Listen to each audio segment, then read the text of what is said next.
안녕하십니까. 라오상하이 찻집 박주홍입니다. 오늘은 이제 중국차 입문교육 6번째 시간으로 백차와 황차에 대해서 공부해 보도록 하겠습니다. 먼저 백차는 6대 발효 분류 중에서 발효도가 약 10% 정도 되는 약발효차 또는 경발효차로 분류가 되죠.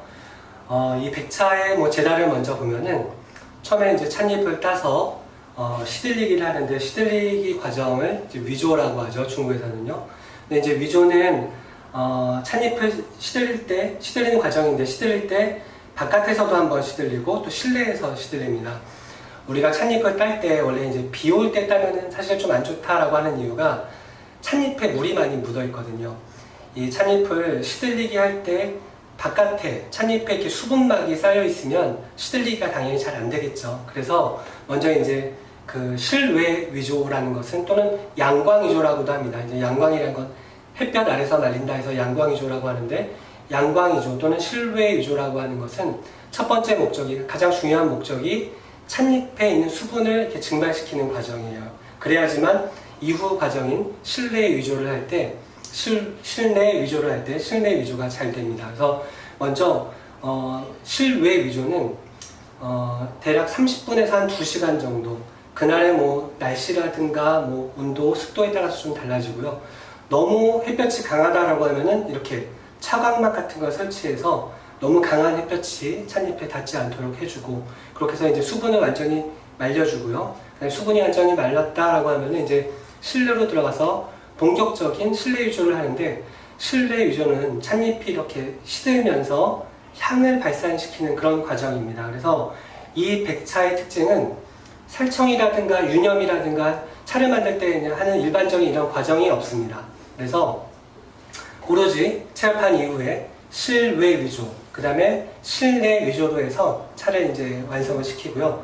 적절하게 이 실내 위조를 통해서 산화 발효가 일어났다, 적절하게 일어났다라고 판단이 되면은 그때 이제 건조를 해서 완성시키는 그런 차입니다. 그래서 어떻게 보면은 굉장히 만드는 게 간단하네 라고 생각하실 수도 있지만, 아주 적절하게 이 위조가 얼마나 잘 됐는지 판단하는 것 또한 굉장히 중요한 과정이에요. 그래서 이 차를 만드는 사람이 수시로, 왜냐하면 이게 딱 몇 시간 이렇게 정해져 있지 않기 때문에 수시로 와서 차의 그 향기를 맡아보면서 적절하게 내가 원하는 만큼 위조가 일어나는지 판단하고, 요 시간을 잘못 맞추면 이제 차의 품질이 떨어지는 거죠. 그래서 적절하게 산화 발효 일어났다고 했을 때 이제 완성을 시킵니다. 건조를 해서.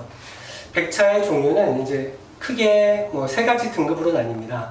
먼저 백호온침, 백모단, 수미나 공미 등급으로 나뉘는데, 차이가 뭐냐면 백호온침이라는 것은 이 쌍만으로 만드는 거예요. 그래서 백호온침의 뜻이 뭐냐면 하얀색 털이 많은 은색 침과 같다, 이런 말인데요. 자, 찻잎의 싹들을 보면은 전면이 다 이렇게 솜털로 둘러싸여 있습니다.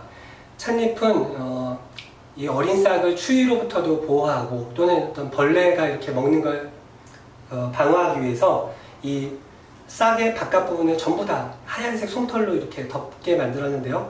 나중에 이렇게 싹이 이렇게 펴지면은 이제 솜털이 많았던 부분은 아랫부분이 되고, 안에 부분이 이제 위에 부분이 되는 거죠. 근데 이 백호온침 차는 싹만으로 따는 거기 때문에 이렇게 전부 다 이렇게 양면이 다 싹으로 덮여 있어요. 그래서 이 하얀색 털이 많아갖고 언뜻 우리가 딱 볼 때는 하얗게 보입니다. 그래서 이 백차라는 이름의 유래가 바로 이 백호온침에서 이제 유래가 된 거고요.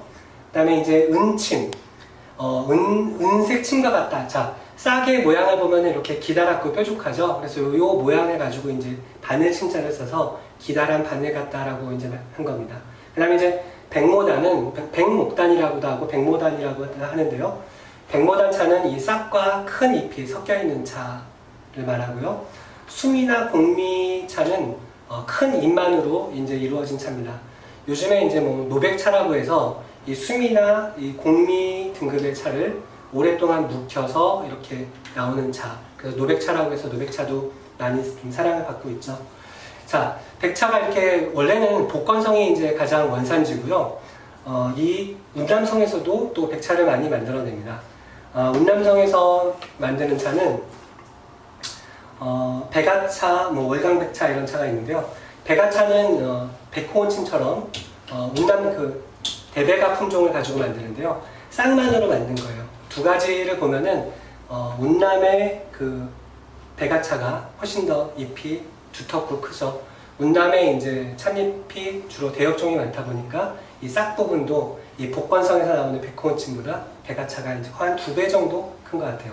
그 다음에 이제 월강백차는 이 복건성에서 나오는 걸로 따지자면 백모단 같은 차인데요. 월강백차는 이제 큰 잎과 좀 싹이 좀 섞여 있습니다.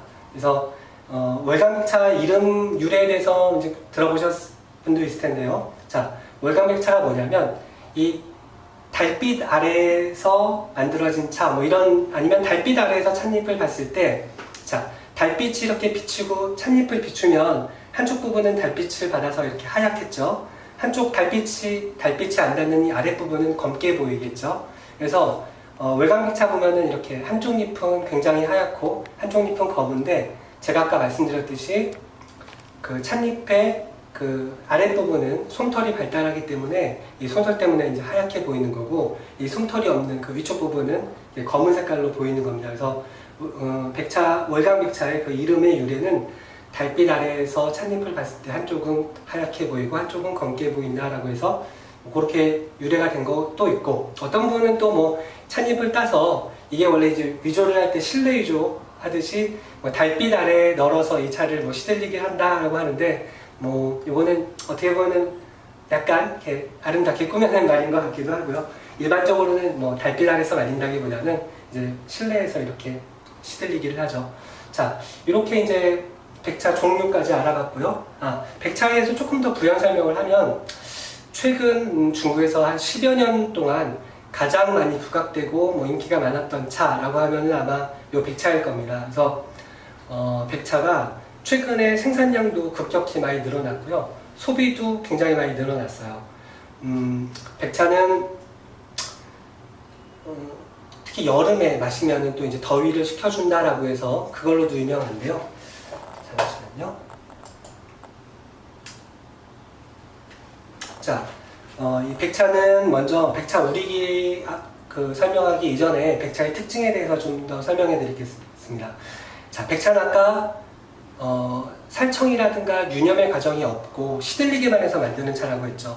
우리가 녹차에 대해서 배울 때 녹차는 뭐 최소한 3-4번 이상 여러 번 살청을 하고 유념을 하고 해서 여러 번 이런 유념을 하다 보니까 차에 있는 성분들이 다 바깥으로 빠져나와서 차가 금방 우러나오죠. 그리고 내포성이 그렇게 많지는 않죠. 그래서 보통 녹차는 뭐 2번에서 한 3-4번 정도 우려 마시면은 이제 잘 안 우러나옵니다. 근데 자, 백차는 방금 설명해 드렸듯이 시들리게만 해서 만드는 차다 보니까 이 유념이란 과정이 없었잖아요. 그래서 백차는 내포성이 아주 좋은 차예요. 그래서 보통 뭐 찻잎의 투여량이라든가 뭐 다관의 크기가 좀 변수가 될 수 있겠지만 일반적으로 한 10번 정도는 기본적으로 이렇게 우러난다라고 합니다. 그리고 이제 좀 전에 설명했지만 백차는 열을 내리게 해주는 차로 여름에 많이 마신다고 했는데, 그렇기 때문에 이 여름에 백차를 가지고 이렇게 냉침을 해서 드시는 것도 좀 추천드려요. 근데 백차는 이렇게 찬물에 넣어서 이렇게 막 쉽게 잘 안 우러나거든요. 그렇기 때문에 백차는 냉침을 하신다면은 조금 시간을 오래 하시거나 아니면 이제 물을 넣고 냉장고에 너무 바로 넣지 마시고 상온에서 여름에 좀 바깥에 그렇게 그러니까 춥지 않잖아요. 그러니까 차갑지 않으니까 상온에 두면 그래도 좀 빨리 우러나옵니다. 그래서 상온에서 충분히 한 4시간 이상 이렇게 좀 우려내셨다가 냉장고에 넣어서 다음날 정도 드시면 될 것 같습니다. 그리고 백차의 특징 중에 하나가 백차도 보이차처럼 오래 보관이 가능해요. 그러니까 백차 전문점을 이렇게 가보면 연도에 따라서 이렇게 백차를 쫙 진열해 놨거든요. 그래서 오래된 거는 좀 비쌉니다. 이 백차도 이 보이차처럼 이렇게 압병을 해가지고 이렇게 유통을 하곤 하는데요. 그렇게 한 역사가 아주 길진 않아요. 한 백차 전문점 가봤더니 2000년대 한 중반 요 정도서부터 이제 압병을 하기 시작했고, 그렇게 해서 쭉 있는데 한 1년 정도 지날 때마다 한 가격이 한 10%씩 점점 올라가더라고요. 그래서 백차도 오래 보관이 가능하고 또 보이차처럼 오래됐을 때 더 맛이 좋아진다라고 해서 오래될수록 좀 더 가격이 비싸집니다. 그리고 백차의 보관은 보이차랑 조금 다른 점은 보이차는 일반적으로는 밀봉하지 않고 공기가 어느 정도 통하는 조건에 보관하는데요. 백차는 그냥 이렇게 보이차처럼 완전 밀봉을 하지 않고 보관하시는 분도 있고 이렇게 좀 약간 공기가 안 통하는 은박봉투나 이런 데다 보관하시는 분도 많은데 일반적으로 백차는 좀 이렇게 밀봉해서 보관하시는 분이 많은 것 같아요. 그렇게 해서 보관하시면 되고요. 자, 백차를 우리는 거는 이제 똑같이 뭐 유리나 뭐 개완이나 뭐 자사오 같은 거 쓰시면 되고요. 온도 같은 경우에는 자, 아까 백차 중에 백호온침 같은 차는 싹으로 만든 차라고 그랬잖아요. 이렇게 좀 어린이 프로 만든 차는 일반적으로 너무 끓는 물을 쓰시는 것보다는 온도를 좀 낮춰서 우리시는 걸 추천드려요. 그래서 근데 백차는 유념을 안 했기 때문에 잘 안 우러나오거든요. 그래서 또 녹차처럼 좀 너무 낮은 온도에 우리면 찻잎이 좀 잘 안 우러나와요. 그래서 우리는 온도를 녹차보다 조금 높은 온도를 추천드려요. 그래서 한 80에서 90도 정도가 이제 적당하고요. 큰 잎인 수미나 고미 같은 경우에는 조금 더 뜨거운 물로 우려도 맛이 괜찮습니다. 그래서 우리는 시간도 백차가 녹차나 이런 것보다는 빨리 우러나지 않기 때문에 한 80에서 90도 정도의 물로 조금 더 길게 우려주시면 돼요. 저 같은 경우에는 한 30여 초 정도, 한 85도, 90도 정도에서 30여 초 정도 우리는데 이건 마찬가지로 녹차와 마찬가지로 딱 정해진 게 없습니다. 차를 우리는 온도와 특히 시간 같은 경우는 딱 정해진 게 없고요. 자기 기호에 맞게 우려 마시는 거예요. 그러니까 예를 들면 뭐 차를 좋아하시는 분이서 사실은 좀 길게 우리고 더 진하게 드시는 경향이 있긴 한데 내 입맛에 맞는 온도와 시간을 찾아보세요. 일반적으로 물의 온도가 높으면 우리는 시간을 좀 짧게 가져가시고요. 그 다음에 온도가 낮으면 우리는 시간을 조금 더 길게 가져가시되 또 하나의 변수는 차후가 크면은 아무래도 똑같은 차 양이라면은 조금 길게 우리셔야 될 테고요. 차후가 작은 데다가 많이 넣으셨다면은 좀 짧게 우리셔야 되겠죠. 이런 여러 가지 변수가 있으니까 딱히 이 차는 뭐 몇 도시에 몇 초를 우려야 된다는 건 없지만 백차 같은 경우에는 다시 한번 강조해드리지만 한 8, 90도 정도의 녹차보다는 조금 더 차를 길게 우려야지 차가 좀 맛있게 우러나옵니다. 자, 다음으로는 황차에 대해서 오늘 같이 한번 해보겠습니다. 황차도 백차와 마찬가지로 약발효 내지는 뭐 경발효차로 분류되고 발효도도 약 10% 전후입니다. 하지만 이 황차랑 백차는 좀 많이 다른 차예요. 그러니까 발효도가 비슷하다고 다 비슷한 맛이 나지 않고요. 똑같은 발효도여도 제다가 어떠냐에 따라서 전혀 다른 맛이 나거든요. 자, 이 황차는 사실은 녹차에 굉장히 가까운 차입니다. 특히 제다로 보면 더욱더 그렇고요. 이 황차의 제다는 거의 녹차의 제다와 비슷한데 다른 점이 가장 큰 차이점이 한 가지가 있습니다. 그게 바로 뭐냐면 민황이라는 과정이에요. 녹차랑 똑같이 살청과 이제 유념을 하고요. 일부 황차 같은 경우에는 이제 유념을 안 하는 종류의 황차도 있지만 일반적으로는 녹차처럼 이제 살청과 유념을 하고 바로 민황이라는 과정을 거칩니다. 이 민황이라는 거는 정말로 발효를 시키는 과정이에요. 물론 이제 이 민황 과정 속에 산화도 살짝 되긴 당연히 하겠지만 발효가 일어납니다. 이게 어떻게 해서 발효가 일어나냐면 찻잎을 살청과 유념을 마치고 나서 찻잎이 완전히 건조가 되지 않았을 때 이 찻잎을 이렇게 쌓아놓고서 발효를 시켜요. 대충 발효하는 기간은 보이 숙차처럼 이렇게 뭐 한 달, 뭐 두 달 이렇게 길게 발효하지는 않고요. 그렇기 때문에 이게 이제 뭐 경발효 내지는 약발효차가 되겠죠. 일반적으로 황차는 하루에서 좀 잎이 두텁고 큰 거 같은 경우에는 한 3, 4일 정도까지 그 정도 시간을 이렇게 발효를 시켜서 이제 살짝 발효가 일어났다라고 하면은 그때 이제 녹차처럼 건조를 시킵니다. 그래서 녹차와 거의 제다가 비슷하지만 한 가지 가장 큰 특징은 민황이라는 찻잎을 쌓아놓고 살짝 발효도가 10%나 15% 정도 될 때까지 발효를 시키는 그런 차입니다. 황차, 대표적인 황차는 뭐 호남성에 사는 군산은침이라는 차가 있고요. 사천성에 사는 몽정황화라는 차가 있고요. 그 다음에 안위성에 사는 곽산황화라는 차가 있습니다. 다 세 가지 다 공통점으로 다 어린 잎을 가지고 만들어요. 황차는요. 그래서 아까 백차에서 백호 은침이 있었는데 여기서도 은침이 있죠. 마찬가지로 은침이란 말이 들어가면 은색 바늘과 같이 은색이라고 불린 이유는 솜털이 많이 발달돼서 이게 하얀 색깔을 마치 이제 은색으로 표현한 거고요. 침이 들어가면은 기다란 바늘과 같다라고 해서 이건 쌍만으로 만들었구나 라고 할 수 있는 거고요. 자, 몽정황아, 여기 보면은 아가 싹아자죠. 그 다음에 곽산황아, 그래서 이것도 싹아자죠. 근데 몽정황아는 이제 쌍만으로 만든 그런 차고요. 곽산황아는 일반적으로 1화 1엽 내지 1화 2엽 정도로 조금 더 이제 잎이 좀 들어간 그런 차입니다. 자, 다음에 보시겠습니다. 황차의 종류는 방금 이제 했고요. 이제 황차를 우리는 방법은 요거는 원래 녹차를 할 때 제가 이제 좀 설명을 하려고 하다가 녹차 좀 강의 시간이 길어서 그 시간에 설명을 못해서 이번에 황차 시간을 좀 설명하겠습니다. 이제 이 차를 이제 찻잎을 넣고 물을 붓느냐 아니면 뭐 물을 먼저 붓고 차를 넣느냐 이래서 이 투다법이라고 하는데 크게 세 가지로 나뉩니다. 하투법, 중투법, 상투법에서 이제 하투법은 차를 기준으로 아래에다 차를 넣는다는 얘기예요. 그러니까 차를 먼저 넣고 그 위에 물을 따른다는 거죠. 자, 차를 넣고 물을 따르게 되면 아무래도 이 물에 의해서 차가 잘 섞이고 이 다구 안에서 이렇게 찻잎이 막 돌면서 조금 더 차가 잘 우러나겠죠. 그러니까 차를 좀 더 높은 온도에 잘 우리고 싶을 때는 이제 하투법을 쓰고요.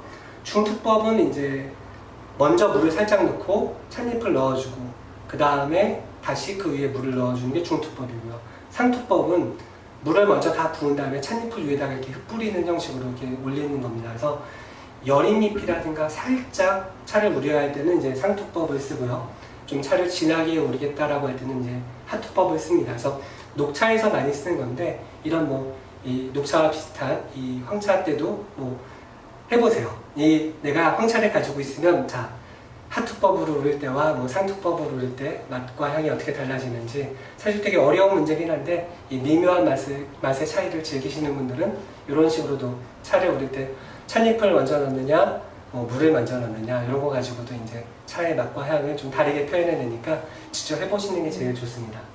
자, 이제 우리는 거는 녹차랑 비슷합니다. 이 황차도 강한 온도에 살청하고 유념을 강하게 여러 번 하기 때문에 이 녹차처럼 너무 높은 온도에 너무 오래 우리면 쓰고 떫은 맛이 좀 강하게 나와요. 그래서 지난번에 녹차 시간에도 설명했지만 물의 온도가 너무 높고 너무 길게 우리면 차의 떫은 맛이 좀 강하게 살아나는 그런 종류가 있습니다. 차마다 다 그런 건 아니지만 특히 녹차나 황차는 좀 그럴 수 있어요. 또 그렇다고 온도가 너무 낮으면 차의 풍미를 완전히 잘 살려줄 수 없다고 했죠. 그래서 이 차도 약 80도씨 정도, 녹차처럼 80도씨 정도 기준으로 해서 적절하게 온도와 시간을 조절해 가면서 자신한테 맞는 맛을 찾아보는 게 중요합니다. 자, 시간도 마찬가지입니다. 낮은 온도에서 너무 길게 죄송합니다. 낮은 온도에서는 약간 길게, 높은 온도에서는 좀 약간 시간을 줄여서 그 다음에 아까 설명했듯이 어떤 차후의 크기라든가 투차량에 따라서 시간 조절을 하세요. 그러니까 내가 만약에 똑같이 5g을 넣었는데 좀 차후가 크다라고 하면 당연히 조금 더 길게 하시면 되고 되게 조그만 호에다 5g을 넣었다라고 하면 이제 조금 짧게 이렇게 우리시면 됩니다. 그리고 이제 마지막으로 이 황차는 아쉽게도 좀 중국에서는 지금 이제 좀 많이 중요도가 떨어지고 있는 것 같아요. 그러니까 상대적으로 백차는 지금 중국에서 굉장히 많이 수요층이 늘어나고 있고 생산 면적도 늘어나고 있는데 황차 같은 경우에는 예전에 비해서 조금 생산량이라든가 소비량도 많이 줄어들고 있는데 제가 중국 차 상인들과 이렇게 교류하면서 좀 물어보고 했더니 일단은 녹차와 조금 크게 맛의 차이가 나지 않고 그 다음에 맛도 이렇게 크게 차이가 나지 않는데 조금 가격이 좀 비싸고 그 다음에 이제 이 생산하는 지역도 좀 너무 한정돼 있고 하다 보니까 점차 조금 사람들한테 좀 잊혀져 가고 있는 그런 차가 아닌가 싶다고 하네요. 그래서 일반적인 차 시장에서 조금 이 황차를 좀 구하기가 힘들어요. 그래서 차 교육하시는 선생님들도 항상 이제 요 황차 구하시느라고 고생이 많고, 저도 이제 교육을 하다 보니까 항상 좀 황차를 좀 구해야 되는데 좀 가장 좀 구하기 힘든 차가 지금 황차가 돼버린 것 같아요. 그래서 자, 오늘 이렇게 간단히 이제 백차와 황차에 대해서 공부해봤는데요. 황차는 뭐 조금 구하기 힘들지만 그래도 이렇게 많이 검색해보면은 뭐 조금 구할 수 있는 데가 있을 거예요. 그래서 기왕 내가 중국의 차를 한번 공부한다 하면은 한 번은 다 마셔보는 걸 추천해드려요. 아, 녹차는 이런 맛, 중국 녹차는 이런 맛이고, 아, 이게 백차구나. 오늘 이제 세 번째까지 공부한 황차가 이렇게 생겼고, 아, 이런 맛이 나는구나. 뭐 한번 다 경험해 보시고요. 다음 시간에는 이제 반발효 차죠. 네, 청차에 대해서 공부해 보도록 하겠습니다. 감사합니다.